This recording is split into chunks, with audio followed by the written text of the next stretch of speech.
Uma boa tarde a todos. Hoje a nossa palestra, ela tem um gostinho especial diferente.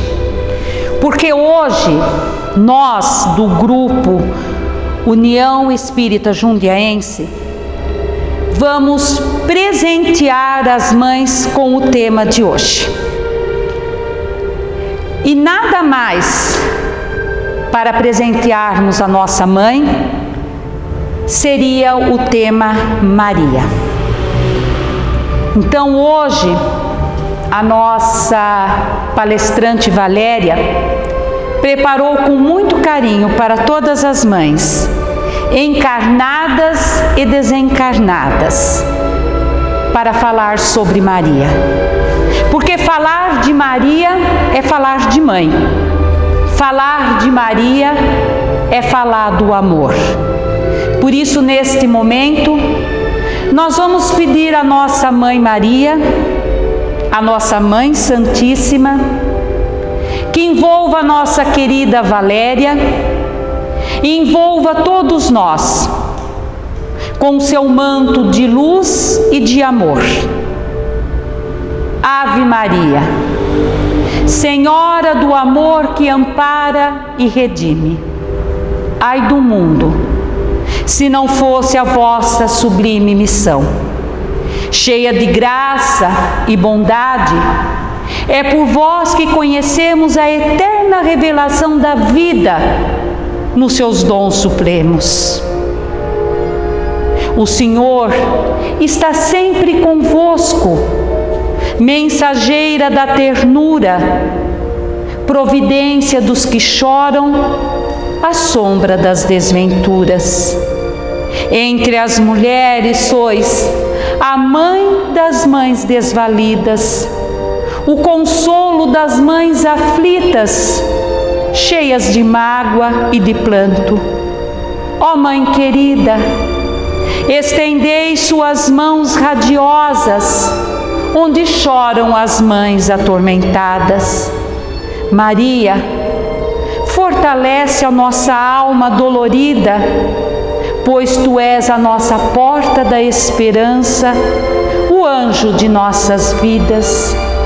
Maria, estrela amiga, que nas noites escuras e frias desce até nós, Seus filhos amados, para nos proteger e nos agasalhar do frio e da fome das palavras de amor do nosso Pai Criador. Maria, sejais bendita entre todas as mulheres, pois Tu és a rainha do mar, que com seu véu e manto seca o oceano de lágrimas que banha quase todo o planeta Terra. Ave Maria, cheia de graça, o Senhor é convosco. Bendita sois vós entre as mulheres, bendito vossos braços, nos quais amparastes o nosso Mestre amado Jesus. Santa Maria, Mãe de Jesus, rogai por nós agora e na hora do nosso retorno à pátria espiritual. Que assim seja. Boa tarde. Então, nesse dia, nós viemos aqui cheios de saudade do coração de todos os nossos irmãos e irmãs. Meus irmãos, minhas irmãs, se sintam abraçados nesse momento, porque é um momento que a humanidade inteira está passando por uma, digamos assim, uma pequena dificuldade. Mas com as mãos de Maria no nosso destino, com a luz do Cristo a guiar o nosso planeta, havemos de superar e conseguirmos nos melhorar com todas essas situações. Então, um até breve a todos, uma vez que nós logo estaremos nos abraçando verdadeiramente. Então vamos começar nessa tarde de hoje, né? Nós estamos aqui no Centro Espírita União Jundiaiense, com as cadeiras lotadas de desencarnados nossos irmãos que vieram para nos fazer companhia. Então vamos começando, lembrando uma situação. Dizem que em Uberaba, quando Francisco Cândido Xavier fazia o trabalho do seu apostolado mediúnico, das cartas dos filhos desencarnados, né, que mandavam mensagens através dele para suas mães. Aliás, um trabalho que Chico dizia que muito lhe tocava o coração. Houve um dia, uma noite, depois de várias horas atendendo, muitas mães recebendo muitas mensagens de filhos desencarnados. Já era tarde, quase encerrando o trabalho. Adentra pela porta do centro uma mãe em prantos, desesperada. Ela para na frente de Chico e diz: Chico, perdi meu filho. E chora. Ele se levanta, ele a abraça e chora. E quem estava presente conta que eles choraram abraçados por meia hora. Chico já tinha atendido tantas mães que os filhos tinham desencarnado, tantas. Mas então, naquele momento ainda, esse amor que fluiu dele envolveu essa mãe e ele não disse uma palavra por meia hora, mas ao final ele olhou para ela e disse: pede para Maria te consolar. E essa mãe, essa mulher, depois comentou a alguém que nunca em toda a sua vida se sentiu tão consolada como naquele momento. Por que estamos começando com essa história, uma vez que hoje é o dia de nós falarmos da nossa Mãe Santíssima Maria? Porque Maria, ela é o refúgio, a consolação das mães da terra. Maria é a mãe da humanidade inteira. E é importante que nós consideremos isso. É importante que nós, quando falamos de Maria, lembremos que a sua missão nessa encarnação, nessa vida, foi a missão da mãe. Porque ser mãe é diferente de ser outras coisas. Nós somos muitas coisas, mas quando somos mãe e pai, aí é um outro papel a desempenhar. Nós podemos ter todos os defeitos do mundo, e temos, mas como mãe, como pai, muitas vezes, porque tantos pais são mães, assim como tantas mães são mãe e pai no mundo, como mãe, não temos. Então é importante lembrar que essa personalidade materna, ela é por si mesma uma coisa muito especial. E quando esse espírito encarna na terra com essa missão de ser a mãe do Messias, a mãe de Jesus, do Cristo de Deus encarnado na terra, do governador do planeta encarnado na terra, desenha-se todo um aspecto da sua encarnação e desenha-se toda uma conduta que muitas vezes, até pelos próprios espíritas, é questionada. Alguns se perguntam: Maria sabia da sua missão? Não sabia da sua missão? A concepção de Jesus foi miraculosa? Não foi? José era pai biológico? Não era pai biológico? São questões que não são relevantes. Não importam por quê? Porque muito maior do que entender esses detalhes dos planos divinos que não nos cabem e que não cabem muitas vezes no nosso entendimento, é perceber que Maria, acima de tudo e no primeiro momento, ela é esse anjo tutelar que ampara Jesus. Mas Jesus era maior do que ela. Jesus é o maior espírito que pisou sobre a terra. Jesus não precisava de nenhum anjo tutelar, como as mães são anjos tutelares dos seus filhos, mas ele não abriu mão. Não abriu mão desse amparo. E nós podemos imaginar o nosso querido irmão Emmanuel, através da psicografia de Francisco Cândido Xavier, no livro A Caminho da Luz, ele conta que antes do encarne de Jesus houve uma reunião no plano espiritual para traçar os caminhos da encarnação do Cristo. Então houve toda uma preparação e que nessa preparação espíritos que estariam ligados a Jesus e a sua missão estavam presentes. Então ali estava presente Simeão, ali estava presente Joaquim, Ana, ali estava presente Gabriel, o mensageiro, o arcanjo, e tantos espíritos elevados, e Maria também. Maria é um espírito cuja elevação nós não conseguimos medir. Nós não temos a noção exata do quão elevado já era e é esse espírito, simplesmente pelo fato de que ela se diminuiu para que Jesus pudesse aparecer unicamente. Ela se colocou na posição secundária. Ela se diminuiu. Ela se apagou. Ela aceitou uma encarnação como mulher numa sociedade altamente machista, patriarcal, onde o papel da mulher não era secundário, era terciário, quaternário, estava lá em quinto plano. Mulheres não tinham voz, mulheres não faziam escolhas. Mulheres passavam da autoridade dos seus pais, quando eram solteiras, para a autoridade dos seus maridos, quando eram casadas. E quando o marido desencarnava, se o marido morria antes da esposa e ela ficasse viúva, ela não podia se representar sozinha na sociedade.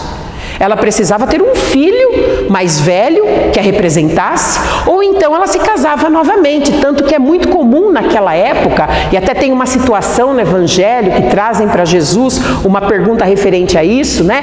Que era muito comum, por exemplo, a mulher casar com o irmão do marido. Se o marido morresse, ela casava com o irmão do marido, e era papel do irmão do marido desposar a viúva para poder ampará-la, para poder representá-la na sociedade, uma vez que uma mulher não se representava sozinha, jamais.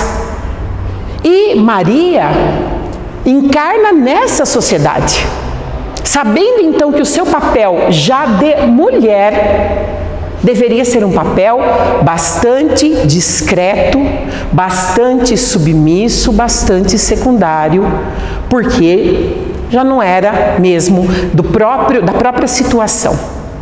Então nós não temos a dimensão da grandeza desse espírito, mas com certeza Maria estava muitíssimo bem preparada espiritualmente para a missão que faria. E assim, Jesus não abre mão desse amparo de Maria e de José. Vale a pena também falar dessa outra figura, digamos assim, injustiçada do Evangelho, que é José. Porque José praticamente não aparece no Evangelho. E se você pesquisar a respeito de José, você quase não encontra nada sobre ele. Porque justamente é um espírito, e depois Emmanuel, numa página, vem nos revelar que a elevação espiritual de José também era grandiosa.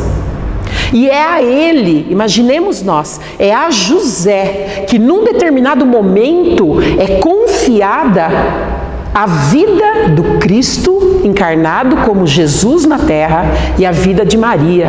A misericórdia divina quis que José tivesse em suas mãos o dever de amparar, confiou-se a ele esse papel e ele o cumpriu fielmente, um homem notável que fez a sua missão espiritual grandiosa no silêncio de um quase anonimato. Então Jesus quer isso. Jesus escolhe esses dois espíritos elevados, José e Maria, para que o amparassem, a nos dar uma lição preciosa. Aliás, a vida de Jesus, a sua encarnação, a sua vida, o seu desencarne na cruz, toda a vida de Jesus é uma lição, toda ela. Então nós percebemos que ele nos dá a lição da fraternidade através da família. Ele não abre mão de ter uma mãe que o conduza. Ele não abre mão de ser pequeno, bebê, frágil, de ser amamentado, de ser trocado, de ser amparado nos primeiros passos, de ser ensinado a falar. Ele não abre mão disso. Por quê? Para nos ensinar que a vida, o nascer, é um grande ato de fraternidade, é um elo que nos liga a todos. A ação de Deus no mundo se dá através das pessoas. Nenhum de nós, nenhum ser na terra encarna se não for através de um útero materno. E se não for através desse ato de concessão. Então Jesus abraça isso e vem frágil no colo desta mãe. E ela vai cumprir então essa missão.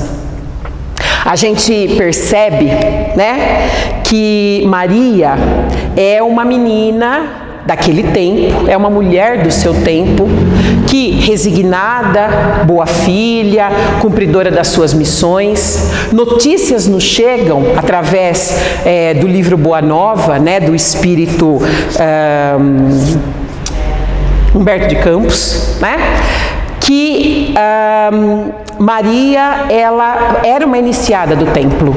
Ela fez, né, a escola de moças no templo, então ela tinha também o conhecimento.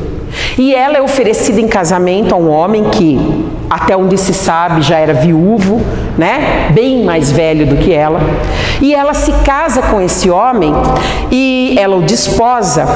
E quando vem para ela a anunciação do anjo Gabriel, o mensageiro de Deus, nós podemos perceber o preparo desse espírito na própria reação que ela teve. Primeiramente, reparemos como o anjo Gabriel anuncia-se a Maria. Ele não diz oi, não diz boa tarde, não diz como vai. Ele diz Ave Maria, salve Maria. Ele a saúda com honra e diz para ela: bendita sois entre as mulheres, és cheia de graça. E Maria, no melhor estilo dos espíritos elevados, diz: mas eu que sou a menor de todos, porque os maiores assim se veem como os menores servidores. E quando Maria recebe essa anunciação, a gente pode pensar assim, é um glamour, né? Que coisa glamurosa. Você vai ser a mãe do Messias, a mãe do governador do planeta. Naquele tempo, ela devia ter entre 15 e 16 anos de idade, né? A situação, o matrimônio, ela prometida em casamento a José, nós podemos imaginar como toda aquela situação foi complexa. Mas Maria não titubeia, ela tem um ato de voluntariado, ela diz: que se faça em mim a vontade de Deus, eis a serva. Eu sou a serva, que na serva seja feita a vontade do Senhor. Então, nós vemos o voluntariado de Maria, a presença de espírito de Maria. Presença de espírito que, se nós formos comparar, por exemplo, Zacarias não teve. Que Zacarias lhe tinha sido anunciado por um anjo o encarne de João Batista, seu filho. E a mulher de Zacarias já tinha uma idade mais avançada, estima-se que ela era uma idosa de por volta de 30 e poucos anos, né? Naquela época, isso era idade avançada. E Zacarias duvida tanto que ele fica mudo de choque. E só vai voltar a falar quando o filho nasce. Maria não teve dúvida, Maria não titubeou, Maria se entregou. Maria se entregou como só um coração puro de mulher pode fazer. Porque se entregar é um ato de fé. E muita gente acha que fé é acreditar. Fé não é acreditar. Acreditar é fácil. Eu acredito, depois eu desacredito. Eu me envolvo, depois eu me desligo. Né? Eu posso simplesmente ter uma crença e modificá-la. Não, fé é mais do que isso. Fé é entregar-se, é confiar, é se dedicar, é se comprometer. Ter fé é se comprometer.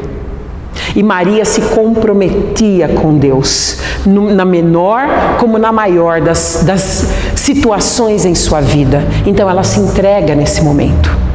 Ela permite que tudo seja feito segundo a vontade de Deus. E havia inseguranças, incertezas, dificuldades. Tantas dificuldades houveram que ela mesma foi ter o seu filho longe de casa. Foi preciso dar à luz em outra cidade. E numa situação vulnerável, de miséria até mesmo, porque eles foram rejeitados, né? Ela prestes a dar à luz, José com ela, eles eram pobres, eram pessoas muito simples, foram rejeitados em vários lugares, em várias hospedarias, foram acabar numa estrebaria, que talvez se fosse comparado com hoje seria o quê? Embaixo de uma ponte, numa viela, em algum lugar, em qualquer canto. E ela se submete a essas circunstâncias, sempre se entregando, mas Maria sabia que o que estava acontecendo na sua vida era grandioso. E ela se permite isso. Mais uma vez a lição do Cristo em todas as circunstâncias. Jesus poderia escolher nascer em qualquer situação, em qualquer uma, filho de um rei, filho de um príncipe, em qualquer lugar. Mas ele nasce entre os mais vulneráveis da terra, para deixar claro que não importa de onde a gente vem, não importa em que circunstâncias nós estamos, importante é para onde a gente vai. Porque o que está sempre pode se modificar. Então, naquelas circunstâncias, Maria recebe seu filho, depois vai criar o seu filho na cidade de Nazaré. E Humberto de Campos relata no livro Boa Nova que Nazaré era uma cidade muito esquisita, que ele fala que Nazaré ficava literalmente dentro de um buraco. E aí, como era dentro de um buraco, havia uns morros em volta. Então não tinha horizonte em Nazaré. E aí Humberto de Campos diz que talvez por isso mesmo que as pessoas tivessem tanta estreiteza de visão, né? Foi em Nazaré mesmo que depois, mais tarde, tentariam jogar Jesus de um penhasco. Tentariam assassiná-lo, né? Então era um pessoal difícil. E Maria vai cumprir ali o seu papel de mãe. Então, Jesus era essa criança muito especial, que conversava com as pessoas, conversava com as lavadeiras, dava conselhos, amparava, sorria. E Maria percebia em Jesus toda essa conduta muito diferente, mas foi um dia, em particular, que o cabelinho de Maria e de José deve ter arrepiado. Jesus chega, criança, mãozinhas dadas para dois homens que eram dois conhecidos bandidos e assassinos da região. Um de cada lado, segurando a mãozinha assim. Chega em casa, põe os dois para comer, serve alguma coisa, conversa, aconselha. E Maria e José ali, né, perplexos. Os dois vão embora pacificamente, docemente. Depois disso, Maria tomou uma atitude. Foi ao templo.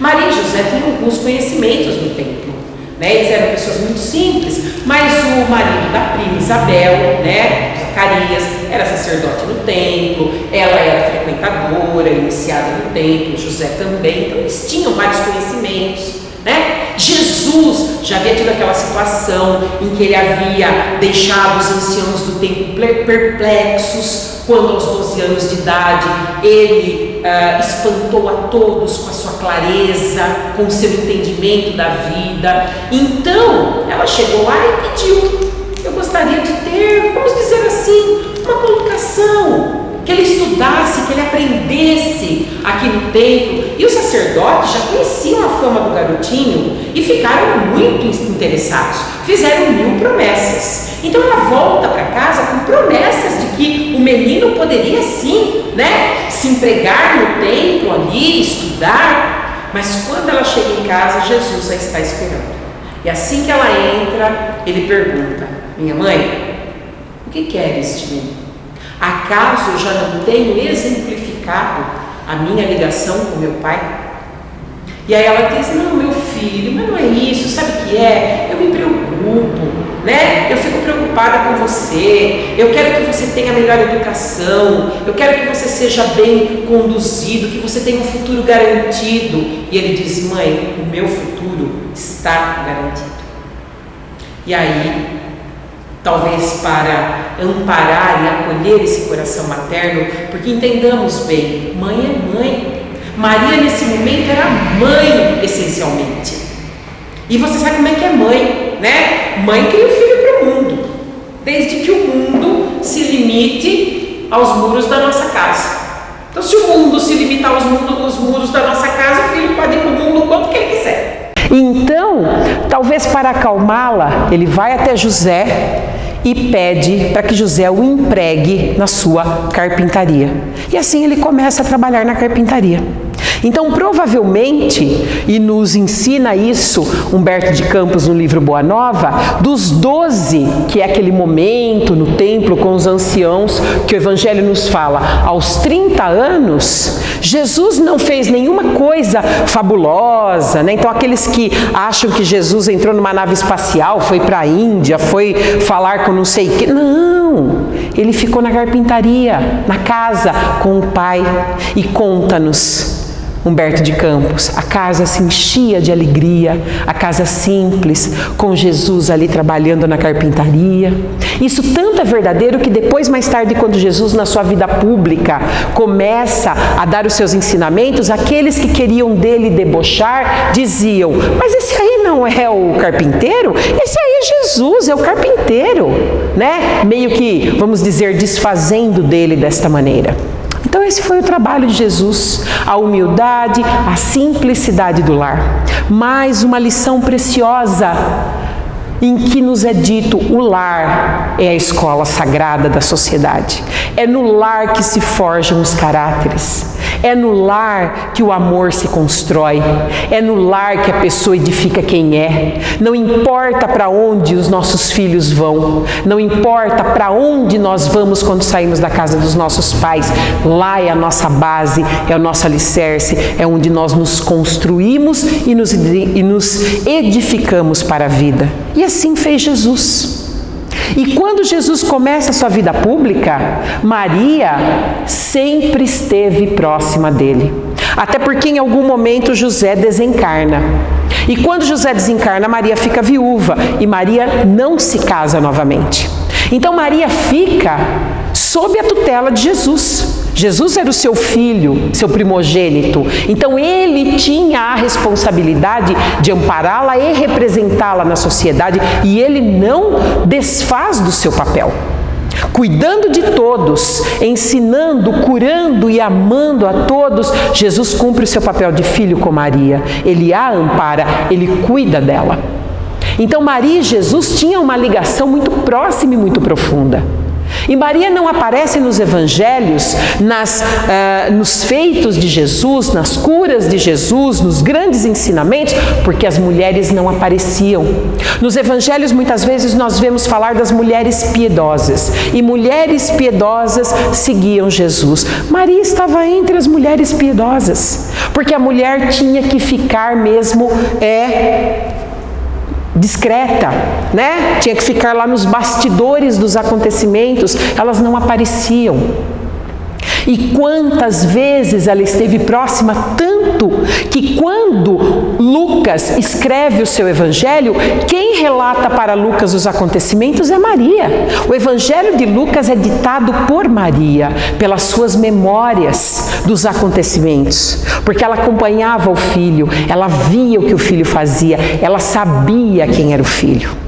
Ela sabia tanto que nas bodas de Caná, antes de Jesus iniciar sua vida pública, ela vem para ele e pede, lá no casamento, acabou o vinho deles. E ele olha para ela e diz: o que a senhora quer que eu faça? E ela nem responde para ele: eu quero isso, eu quero aquilo. Ela simplesmente olha para os empregados ali e fala: encham as tinas d'água e façam tudo o que meu filho mandar. Então, ela sabia com quem ela estava falando. Quando Jesus diz para ela: ainda não é a minha hora, ele diz isso para ela porque ela podia entender o que ele queria dizer. Então ela sabia da missão do Cristo. Ela vê as curas, ela vê a ressuscitação do irmão de Marta e Maria. Ela vê todos esses acontecimentos fantásticos e ela guarda no seu coração e na sua memória. E óbvio que ela se preocupava.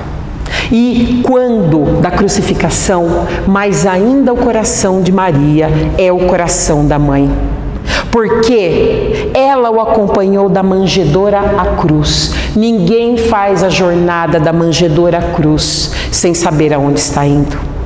Lembremos que todos os apóstolos, à exceção de João, abandonaram Jesus nessa hora. Jesus tinha 12 apóstolos. Um traiu, um ficou, um negou e o resto fugiu. Então o único que ficou foi João. Mas Maria não. Maria pede a João: me leve até lá. Quando João vem dar notícias de que Jesus estava preso, ela pede: me leve até meu filho. Ele fala: senhora, não convém. Ela fala: eu quero ir. E ela vai, e ela pede, e ela passa humilhação, e ela é desdenhada pelos soldados, e ela acompanha toda a via crucis de Jesus, e ela vê Jesus cair, e ela quer socorrer, ela quer ajudar, mas ela é impedida de fazê-lo. Mas ela está ali, ela e as outras duas Marias, as 3 Marias: Maria de Nazaré, nossa Mãe Santíssima, Mãe de Jesus; Maria de Magdala, a ex-equivocada de Magdala, agora uma apóstola do Cristo; e Maria de Cleofas. As 3 Marias. Curiosamente, mais tarde se vai descobrir no céu 3 estrelas que formam o cinturão de Órion. As 3 Marias, como as 3 que acompanharam Jesus durante a crucificação. E ela vê. E nós podemos imaginar a dor, porque seu filho não foi simplesmente espancado, não foi simplesmente agredido, como se isso fosse simples, é claro. Mas ele foi humilhado, espizinhado. Fizeram questão de coroá-lo com espinhos, que era para debochar da realeza, que eles achavam que Jesus se arvorava de uma realeza que não tinha. Então tudo isso ela acompanha. Como ela acompanha na crucificação. E Humberto de Campos ainda fala: em toda a cena chamava a atenção a figura de Maria, da dor expressa nos seus olhos, mas ainda assim ela se reservou no seu devido lugar. Ainda assim ela permaneceu como uma mulher digna ao pé da cruz.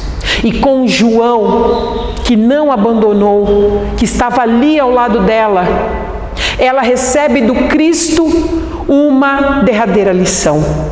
Uma lição de caridade, de doação incomum. Jesus olha para João e diz: filho, eis aí a tua mãe. E para ela ele diz: mãe, eis aí teu filho. Como se ele quisesse dizer para ela: mãe, eu sei que você está sofrendo, eu sei que eu vou partir, mãe, mas por agora, seja mãe de outros filhos, ama outros filhos em meu nome. E como se ele dissesse a João: João, eu sei que você está sozinho, eu sei que você está desamparado, eu sei que você precisa de colo, João, porque você é jovem. Então eu vou te emprestar o coração da minha mãe. E em nome de João, ele estava emprestando o coração da mãe dele para todos nós. Nessa derradeira lição, Jesus desencarna, segue para as altas esferas espirituais e Maria, então, fica E ela começa a perceber, nos dias que se seguiram, quando os apóstolos começavam a se reunir às escondidas, que acontecia uma situação quase que de disputa. Quem então chefiaria? Quem então assumiria? E ela, com a sua presença humilde, simples e suave, ela orienta, ela ampara, ela alicerça o trabalho dos apóstolos. Quando Maria de Magdala vê Jesus no dia da ressuscitação, no domingo de manhã, e vem correndo contar, Pedro é o primeiro a dizer para Maria de Magdala: mas a ti ele apareceu, frisando o a ti? Como assim? Por que não a mim? Por exemplo, era o que ele estava pensando provavelmente. Mas Maria não duvida e de novo ela se entrega à situação. Ela acorre a Maria de Magdala e diz: eu acredito que você viu meu filho. E assim, a partir desse ponto, a vida de Maria se devota totalmente à prática do ensino do Evangelho de Jesus. Mais tarde ela vai para uma casinha em Éfeso, que João consegue para ela, né? Um patrício romano que tinha se convertido ao cristianismo doa aquela casinha. João leva Maria para essa casinha em Éfeso, que diz que ficava à beira do mar. Maria ali, né, e com João, instituem os ensinamentos evangélicos, fazem o acolhimento fraterno, recebem as pessoas, ela conta de Jesus. João começa a viajar muito, aumentam as obrigações, ele sempre fora e ela sempre na casa. E o povo começa a descobrir que Maria estava ali, que ela amparava, que ela acolhia, que ela falava, que ela fazia remédios, ungüentos, chás com as suas plantas, com as suas flores, que ela cuidava das pessoas doentes, que ela dava um alimento para os famintos, que ela consolava os de alma destruída. E aí um dia, um leproso que ela tratou, que ela limpou as feridas, que ela banhou, que ela alimentou, quando vai saindo ele diz: Senhora, sois a mãe do nosso mestre e sois a nossa mãe santíssima. E a partir daí espalhou-se a notícia e a tradição do povo passou a chamá-la então de Mãe Santíssima. É importante refletir nisso, porque muitas vezes até alguns espíritas dizem: mas se referir a Maria como Mãe Santíssima é igregismo. Não é igregismo, porque não foi a igreja que instituiu o título de Mãe Santíssima Maria, foi o povo daquela época, foi a tradição das pessoas a quem ela amparava, a quem ela recebia. E por anos, estima-se que por volta de 30 anos, ela ficou na casinha de Éfeso, trabalhando, recebendo, conversando, contando. Quando o médico Lucas veio para tomar os seus relatos, aquele evangelho que sai desses relatos, né, vamos dizer assim, esse dia a dia de Jesus que ela contou, era para ter sido chamado de Evangelho de Maria. Ela não permitiu. Ela pediu que não fosse colocado o nome dela, porque era imperioso. E ela dizia que apenas conheçam o meu filho. E assim ela conta, ela passa os dias, a velhice chega, encontra Maria já bem idosa, quase 80 anos, provavelmente ela já tinha, né? Sem cansaço, sem amargor, saudade, ela tinha muita, todos os dias. Mas ela matava a saudade com os filhos da dor a quem ela atendia. E um dia, vamos dizer assim, num dia muito especial, poucos vieram até ela. Isso não era comum. Mas de repente chegou um mendigo, em situação muito ruim, bem sujinho, bem maltrapilho. E ela se apieda daquele mendigo e, como era de praxe, ele entrou na casa e disse: minha mãe, eu vim para lhe fazer companhia e tomar a sua bênção. Ela começa a conversar com aquele mendigo, mas ele tinha uma voz tão doce, tão terna. Ele falava das belezas da vida, ele falava das verdades celestiais, e aquilo começou a encher o coração de Maria de alegria, uma saudade profunda de Jesus veio ao seu coração, e ela pensava: meu Deus, quem é esse homem que não veio pedir nada, como todos vêm, que não exige nada, que não reclama de nada, e me fala assim tão bonito, essa voz, aonde eu ouvi essa voz? Até que ele então estende as mãos para ela e num ato de profundo amor diz: mãe, venha meus braços. Então ela olha a marca dos cravos nas mãos e ela reconhece Jesus. E quando ela vai a ele, havia uma ferida que lhe causou muitas lágrimas. Foi quando um soldado romano atirou uma flecha em Jesus, quando ele já estava quase morto na cruz. Essa flecha atingiu o flanco, a parte lateral, e fez uma ferida imensa que sangrou muito. Aquilo naquele dia tinha despedaçado o coração dela, já triturado de dor. Ela alcança a ferida e sente a ferida, e ela vai se ajoelhando nos pés dele, mas ele não deixa. Segura Maria, ergue a mãe e se ajoelha. O governador do planeta se ajoelha aos pés dessa mulher que soube amar, como ele ensinou. E aí Maria desfalece nos braços do filho. Depois avisam João que ela estava agonizante. Ela agoniza por alguns dias e desencarna. No desencarne, a mais linda visão, um coro de anjos a vem buscar, porque Jesus tinha lhe dito naquele momento: é vontade do meu Pai que você venha ser a rainha dos anjos e a sua corte celestial venha ampará-la. E eles dizem: Senhora, o que queres? E ela, que então já havia assumido a maternidade da humanidade, ela fala: eu quero ir ver meus filhos em Roma, que dizem estão sendo trucidados pelas feras nos circos romanos. Os anjos imediatamente a conduzem e de repente ela se encontra num calabouço romano, cheio de pessoas esquálidas, pálidas, tristes, desconsoladas. Aquelas pessoas chamadas de cristãos, porque já eram chamados de cristão naquela época, eles iriam morrer na manhã seguinte, assim que amanhecesse, era madrugada, assim que amanhecesse eles seriam atirados às feras. E era diversão em Roma. O povo se reunia, mais de 120 mil pessoas, para assistir o espetáculo das pessoas gritarem enquanto as feras se alimentavam e trucidavam.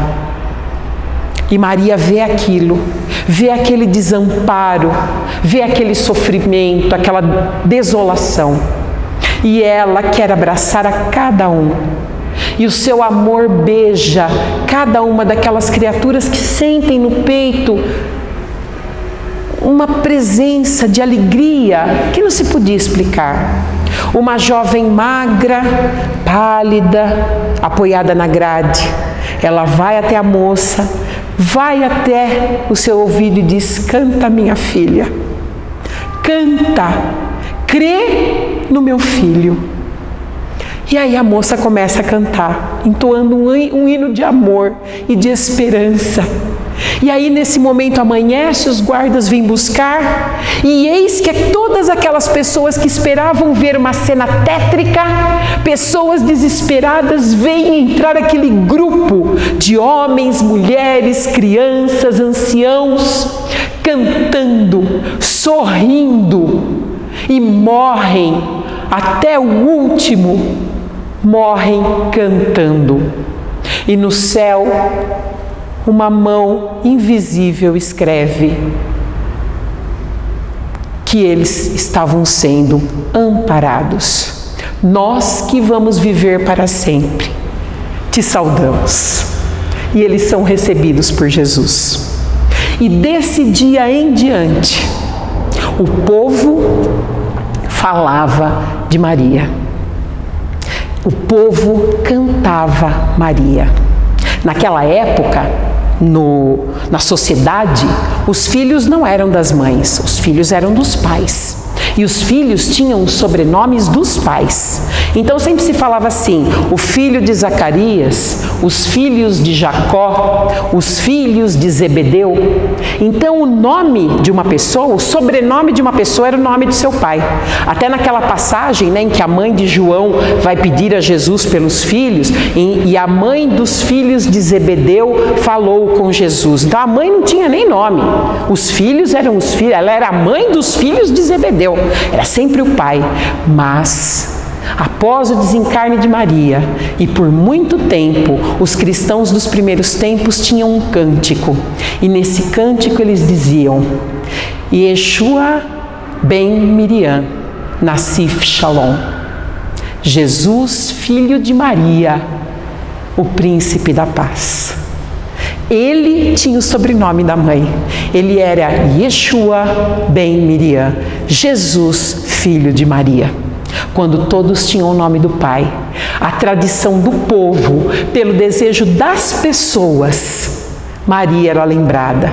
Essa é a presença que ela tinha na cristandade. E a grandeza de Maria no plano espiritual tem uma só motivação: o amor. Porque mãe é assim. Mãe se esvazia para dar dentro de si um lugar para o filho. Então é quase como se fosse uma pequena amostra do que é o amor de Deus. Porque Deus, na sua grandeza, na sua plenitude, também se esvazia para que nós possamos caber na sua criação. E dessa maneira, Chico Xavier já comentava que a maternidade é um segredo entre a mulher e Deus. E Maria é a representação máxima desse amor materno. Maria vai cuidar no plano espiritual dos filhos mais desolados. Maria cuida do Vale dos Suicidas, várias instituições no plano espiritual, e nós temos conhecimento disso através de extensas obras que a espiritualidade nos deixou, nos diz que existem mansões, casas, colônias, homenageando Maria, fundadas pelo seu amor, pelos seus servidores para amparar a todos, e particularmente no Vale dos Suicidas. Porque aqueles que despencaram pelos desfiladeiros horrendos e temerosos da morte voluntária, esses, disse Jesus, só o amor de mãe para reerguê-los a Deus. E ela cuida pessoalmente. E quando nós falamos da hora do Ângelus, que às 6 da tarde é tradição parar e fazer uma prece à Nossa Senhora, isso não é também uma tradição igrejeira. Dona Ivone Pereira vem nos relatar que isso é uma tradição no plano espiritual. Nas colônias espirituais, às 6 da tarde, é hora de se reunir para rezar a Maria. Nós aqui simplesmente copiamos isso. E André Luiz, na sua obra, várias vezes, ele diz assim, que aqueles que amam dirigem a vida. A autoridade de Maria está no amor. Aqueles que amam dirigem a vida. Aqueles que amam dirigem o destino. Por quê? Porque o amor, ele santifica. O amor, ele tem a lucidez, ele tem a percepção dos anjos, ele tem a noção da eternidade, ele espera, ele ampara. E assim que na terra, quando nós rogamos a Maria, quando nós rogamos a Nossa Senhora, por que nós fazemos isso? Porque no fundo talvez nós saibamos que ela entende. Ela entende as mães adolescentes que engravidam e são rejeitadas, negligenciadas, ficam à margem da sociedade. Ela entende. Ela já foi uma mãe assim. Ela entende as mães pobres, desvalidas, que não têm um lugar para ficar, moradoras de rua, desamparadas, desprezadas, que ninguém quer acolher. Ela entende, ela sabe, ela viveu isso também. Ela entende a mãe que sofre quando o filho sai de casa, vai cumprir a sua missão, vai estudar fora, vai morar fora. Ela entende porque também essa dor ela sentiu. Ela entende como dói ver um filho desprezado, um filho maltratado, malquisto, porque ela viveu. Ela entende o que é enterrar um filho e permanecer sobre a terra, porque ela viveu isso. Maria entende, porque Maria chorou todas essas lágrimas, e cada lágrima de Maria é a lágrima de todas nós mulheres da terra.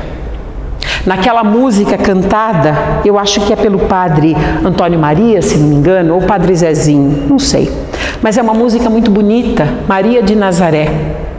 E naquela música diz: em cada mulher que a terra criou, um traço de Deus Maria deixou.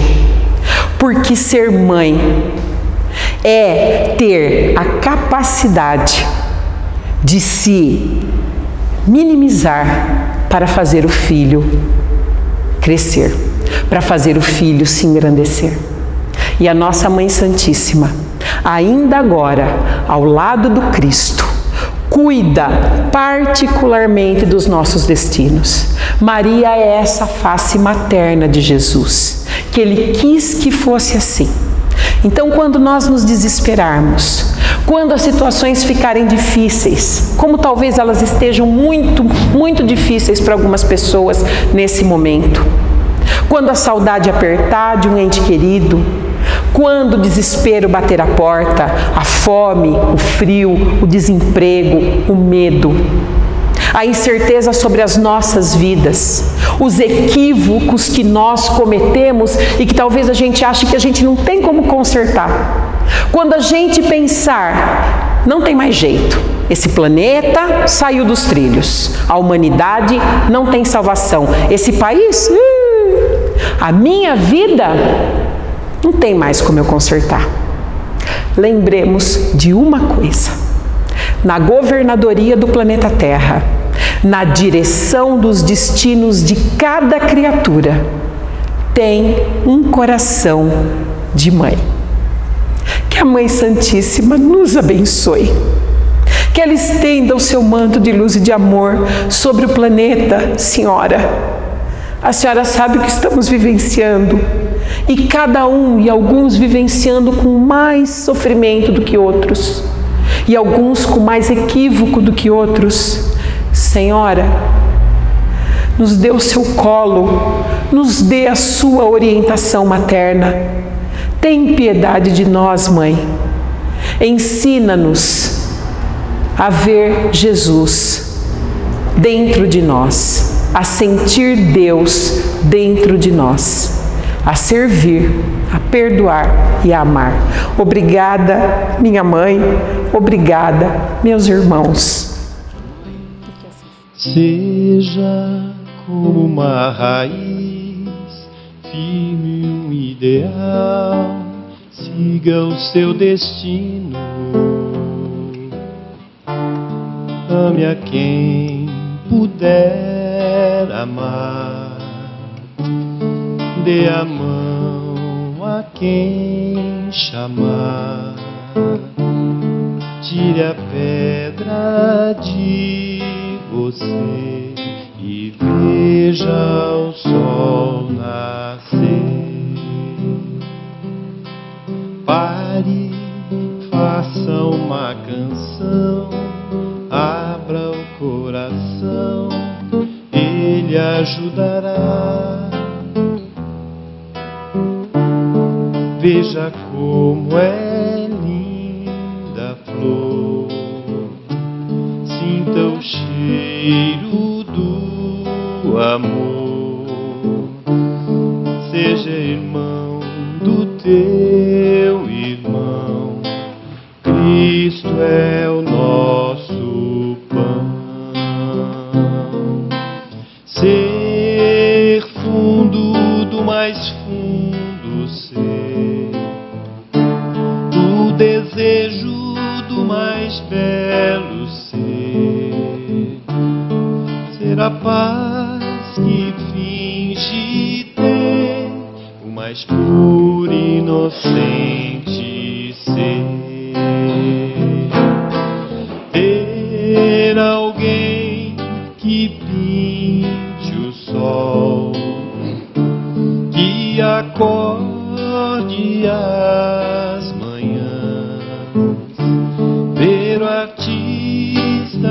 que criou e amar como Ele amou.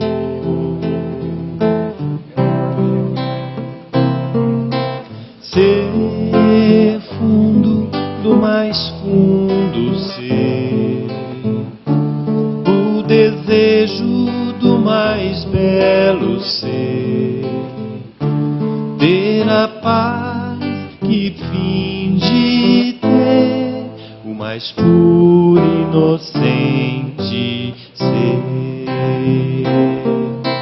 ter alguém que pinte o sol, que acorde as manhãs,